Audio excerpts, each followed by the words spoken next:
देखिए यहाँ आज हम लोग पढ़ेंगे नरेशन। क्या पढ़ेंगे? नरेशन। ठीक है। अच्छा, ये नरेशन क्यों लिख रहे हैं? बहुत लोगों को तो समझ में ही नहीं आएगा नरेशन होता क्या है, तो थोड़ा सा समझ लेते हैं। पहले कहाँ कहाँ पूछा जाता है? ये क्लास 9th में आता है, 10th में आता है, 11 और 12, यानी 9, 10, 11, 12 में पूछा जाता है। उसके साथ साथ बीटीसी, सुपर टेट, ठीक है, यूपी टेट, कई जगहों पे देखने को मिलता है। ठीक, चलिए थोड़ा सा समझते हैं नरेशन के विषय में। पहले नरेशन का शाब्दिक अर्थ क्या होता है इसको समझते हैं। नरेशन का शाब्दिक अर्थ,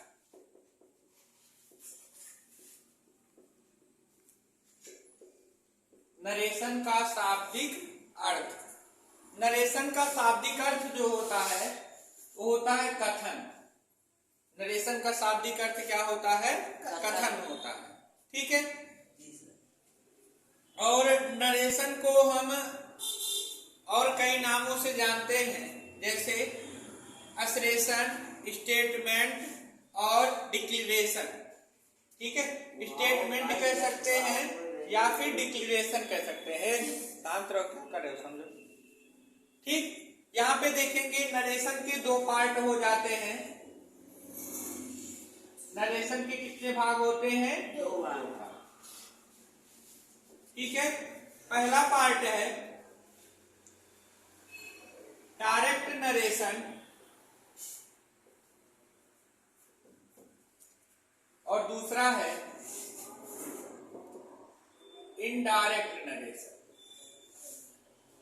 डायरेक्ट नरेशन और इनडायरेक्ट नरेशन, चलिए थोड़ी समझ लेते हैं। पहले इसका उपयोग हम कहां पे करेंगे? डायरेक्ट नरेशन और इनडायरेक्ट नरेशन, इसमें देखिए हम उपयोग करते हैं वार्तालाप करने में।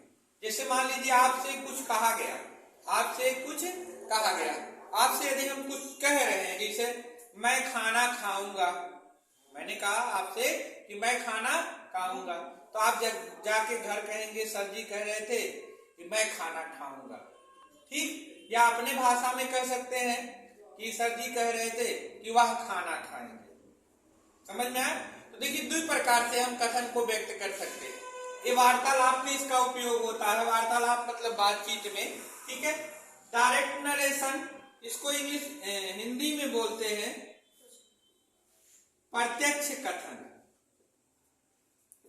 ठीक है, क्या कहते हैं हिंदी में? प्रत्यक्ष कथन। और इनडायरेक्ट नरेशन को अप्रत्यक्ष कथन। डायरेक्ट नरेशन को क्या कहते हैं हम?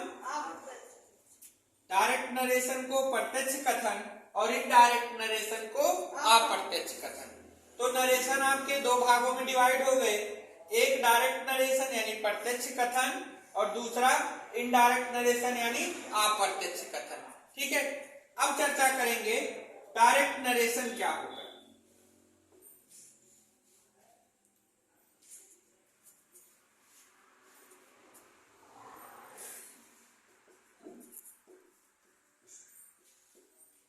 डायरेक्ट नरेशन, डायरेक्ट नरेशन यानी प्रत्यक्ष कथन। ठीक है, जैसे 3 लोग होते हैं, वक्ता, श्रोता और जिसके बारे में बात की जाती है। ठीक है, एक वक्ता, वक्ता माने जो कह रहा है, और श्रोता जो सुन रहा है, और एक होता तीसरा जिसके विषय में बात की जाती है। ठीक है, वक्ता, श्रोता और जिसके विषय में बात की जाती है। तो यहाँ डायरेक्ट नरेशन किसे कहते हैं? वक्ता द्वारा कही गई बात को, वक्ता द्वारा कही गई बात को ज्यों का त्यों प्रस्तुत करने के ढंग को डायरेक्ट नरेशन कहते हैं। क्या कहते हैं? वक्ता द्वारा कही गई बात को, लिख देते हैं, वक्ता द्वारा कही गई बात को ज्यों का त्यों, ज्यों का त्यों प्रस्तुत करने के ढंग को डायरेक्ट नरेशन कहते हैं।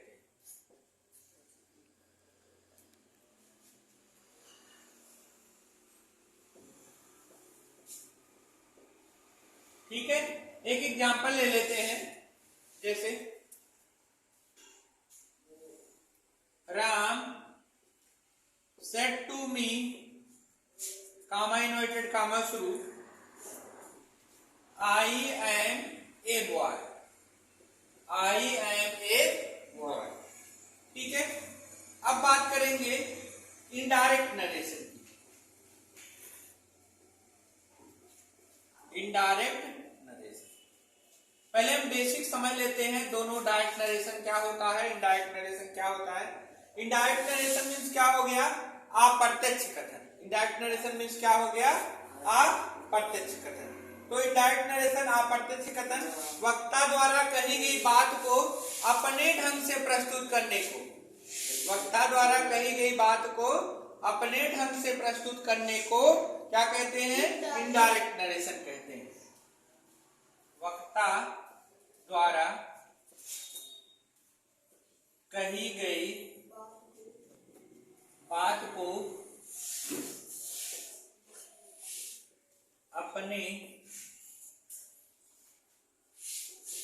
ढंग से प्रस्तुत करने को क्या कहते हैं, इनडायरेक्ट नरेशन। देखिए कहीं कहीं पे नरेशन के स्थान पे आपको स्पीच भी मिलेगा, उससे कोई दिक्कत नहीं।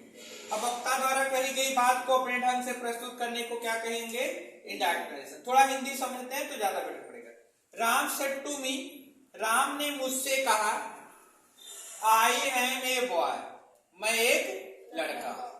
ठीक है, जब इसको हम इनडायरेक्ट में बदलेंगे, ये कहेंगे Ram told me that he was a, Ram ने मुझसे कहा कि वह एक लड़का था। राम ने मुझसे कहा कि वह एक लड़का था। यहां देखिए, जैसे राम मुझसे कहे थे मैं सेम उसी के सेंटेंस में बता दिया हूं, यानी Ram said to me I am a boy, Ram ने मुझसे कहा मैं एक लड़का हूं। और किसी से बताना है तो अपने शब्दों में जब कहूंगा तो Ram told me that he was a boy, Ram ने मुझसे कहा कि वह एक लड़का था। ठीक है, तो डायरेक्ट इनडायरेक्ट नरेशन में हमें सीखने को मिला डायरेक्ट नरेशन यानी प्रत्यक्ष कथन, वक्ता द्वारा कही गई बात को ज्यों का त्यों प्रस्तुत करने के ढंग को डायरेक्ट नरेशन कहते हैं, और वक्ता द्वारा कही गई बात को अपने ढंग से प्रस्तुत करने को क्या कहते हैं, इनडायरेक्ट नरेशन कहते हैं। ठीक है, इसके आगे जो है हम लोग पढ़ेंगे डायरेक्ट नरेशन के भाग। डायरेक्ट नरेशन के कितने पार्ट हैं, कैसे कैसे हमें आगे समझना है, वो नरेशन के पार्ट 2 में मिलेगा। ये आपका पार्ट 1 है। क्या है, पार्ट 1 है। ठीक है, जल्दी इसके बाद पार्ट 2 अपलोड होगा, तब तक